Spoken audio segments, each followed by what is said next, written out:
yoga shoelace pose. Again, this is a great hip opener which decompresses the lower spine when you fold forward. And again, with almost all the forward folds, aids digestion. That's good for the liver.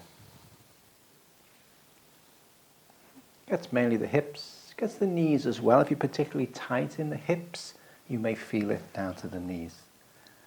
So again, very much a good hip opener. With a forward fold, decompress the lower back.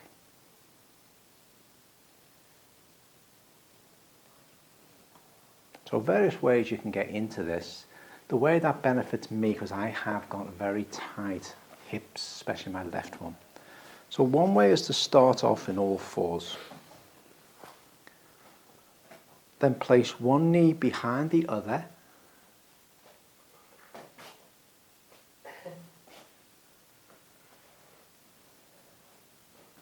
And then sit back in between the heels.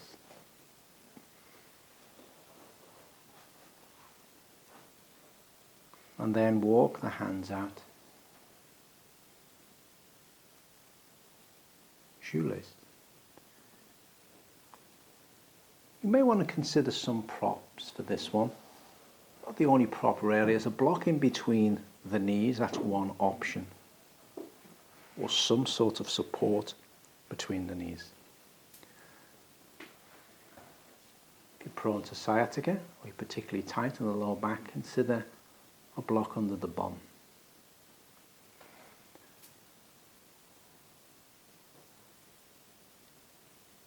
You just show that from the front, just without any props, if you can do it without any props, and just move into it the way you would normally move into it, Tanya, if it's any different from that one. Now this isn't certain poses, just because they're in the repertoire, it doesn't mean, now this is just one pose that is just not available to me in any way, shape or form. For me, it is not one bit yin, it's just agony. So not every pose, not every posture is for everybody.